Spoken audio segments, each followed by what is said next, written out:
Hello everyone, I am Sahid. Thank you for clicking this video. I am very happy that you're here.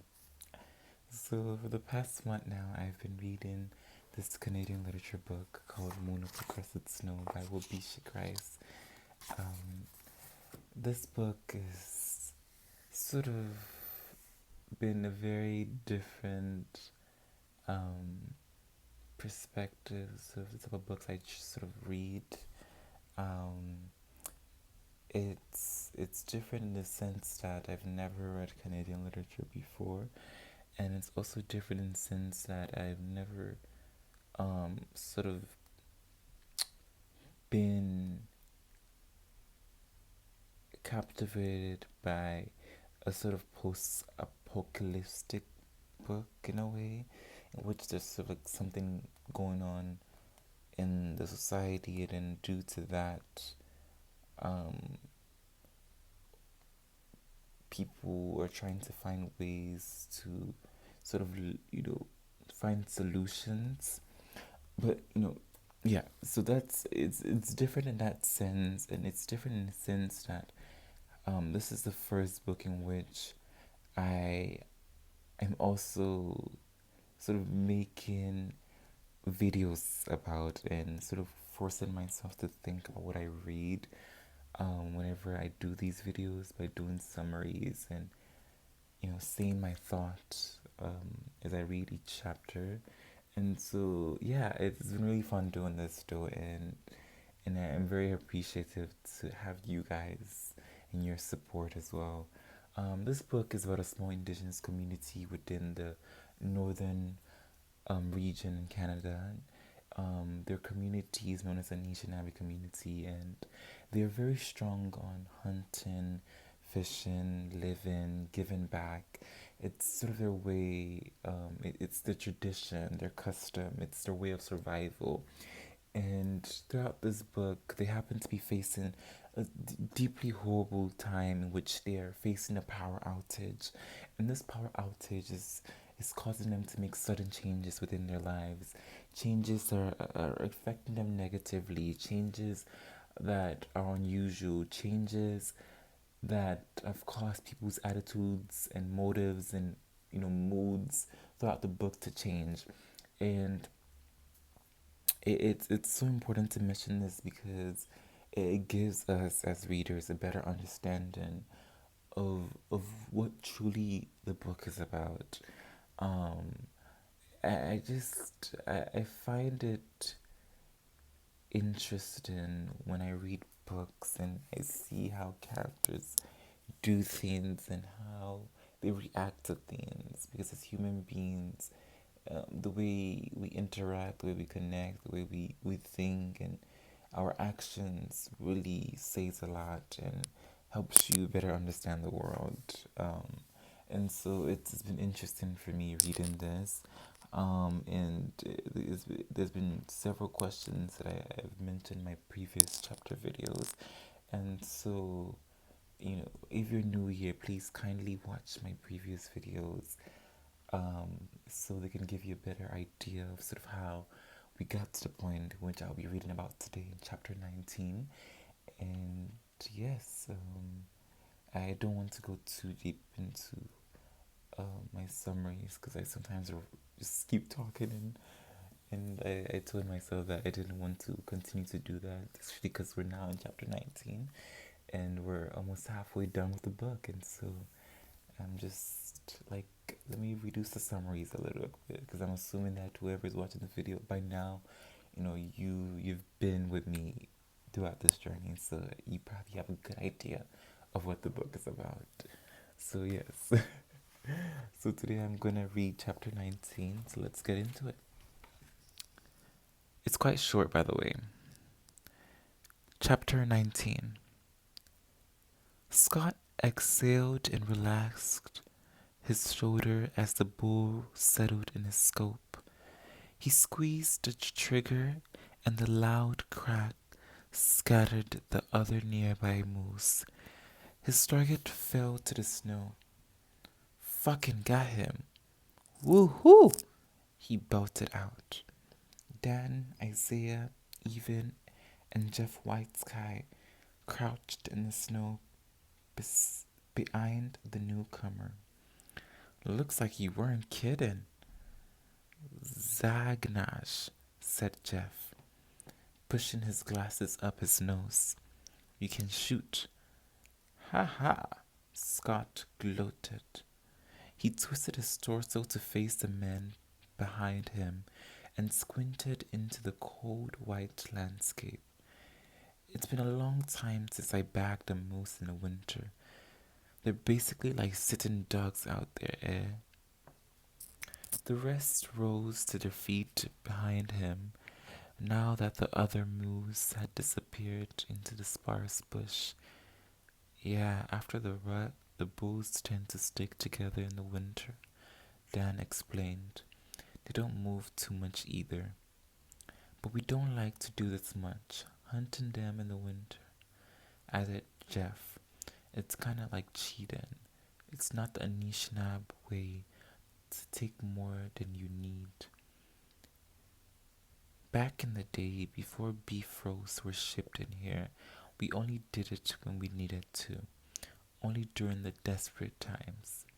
Scott put the safety back on his 30 to 30 rifle and threaded his big arm through the shoulder strap. Well, I'd say these are desperate times, he said. That's why we're out here, isn't it? No, we're out here because you promised to play a part here, Even reminded him. Scott shot him an icy gaze that the others didn't notice. I am playing a part, Scott retorted. You have seen what I brought to the table. It was a week after Scott's arrival, when the men had met to plan their hunt. They had asked Scott what he had for guns and ammunition. He took them to the health station where he'd been staying and pulled a ring of keys from his waist to unlock one of the hard cases. A soft foam mold contained a 12-gauge pump-action shotgun, a 30 to 30 rifle, a smaller .22 caliber rifle, and two semi-automatic pistols. He lifted the holder to review a cache of ammunition. Got enough here for when the shit really hits the fan, he explained with pride. Even couldn't get Scott's artillery shock out of his mind. What's a zagnash anyway? Asked Scott. He pronounced the long vowels nasally and abruptly, and that made Isaiah and Jeff snicker. It's our traditional word for helpful friend, replied Even. That's bullshit, and you know it, gumbled Scott. The others just laughed. With his wide, raw hide snowshoes on his feet, Dan, the elder of the group, led the way to the moose. Scott followed his smaller metal ones, and Jeff walked beside him, shifting through the fresh snow in his traditional snowshoes. Even Isaiah walked back where they had parked the snowmobiles to bring Scott's machine to the moose. The three men stopped in front of the dead animal to marvel at his size. Their shadows loomed over the dead beast. Fucking right, we're gonna need my sled, boasted Scott. Dan frowned in annoyance as he pulled out a pouch of tobacco and pinched out a small amount. He elbowed Scott's forearm to get his attention to hand him the pouch. Here, take this, Dan said. The beak of his hat concealed his eyes. This is what we call sima. It's tobacco. We make an offering to give thanks to this muse for offering its life to us. I've heard of this, Scott said, and he silently took the pouch and pinched some into his own hand. He handed it to Jeff, who did the same. Dan took off his hat and began to pray. Jeff pulled back the hood of his parka and removed his ball cap, and Scott pulled off his black toe cue when he saw that the others were doing. When he saw what the others were doing.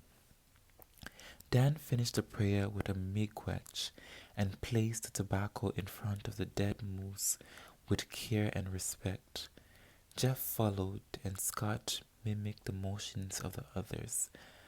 By the time Even and Isaiah returned with the sleds, they were ready to lift the bull on and return to town. This is where Scott's muscle would come in handy. He's pulling his weight, thought Even. Maybe he will be useful around here. And that is the end of chapter 19. Okay, let's talk about it. So chapter 19 was really brief, but it started with Justin Scott, who I slightly forgot to mention when I was doing my summary in the last chapter. But Justin Scott is a white man, a quite buff one too, who is from Gibson, who fled from Gibson due to the power outage that was occurring there that escalated into violence and mobs, hungry people fighting each other and trying to fight for resources, and it led to certain deaths and stuff. And so Gibson was fleeing, and he fled by tracking two younger young men who fled before him, who were escaping from the power outage as well, who we learned about in the previous chapters that I read, who their names are Kevin and Nick. But anyways, he also is fleeing, and when he came at first, Even and the other band council members were very suspicious of him, and didn't really trust him and thought he was an invader, and they still slightly do, but they're slowly building a relationship with him and sort of seeing that he might be a sense of help, and he possibly can be a useful person to their community, because he's quite buff and he has muscles, and he sort of we have towards the end of this chapter Even is like he's lifting his weights. He could be of good use.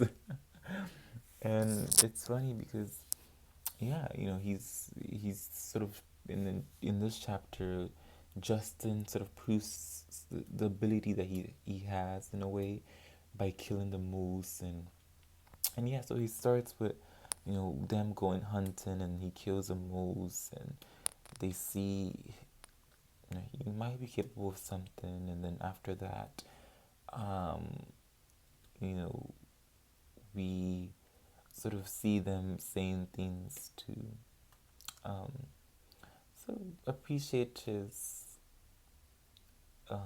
hunting, and then Dan sort of teaches Justin Scott how to do the Anishinaabe tradition of honoring, the moose for giving its life to them and providing, food source for them, because it's gonna later end up being a food source for them, and so they do that within their tradition, and so he shows Justin Scott, and they do that, and after they have their moment in which they head back, and then we have a moment in which Scott is sort of showing how his weapons and sort of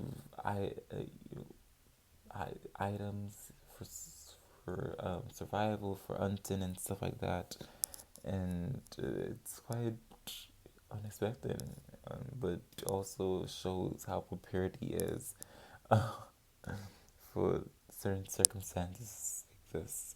But yeah, that was a short chapter, and I really appreciate you for watching this video. Thank you, truly, for your support. I hope you tune in for the upcoming few chapters.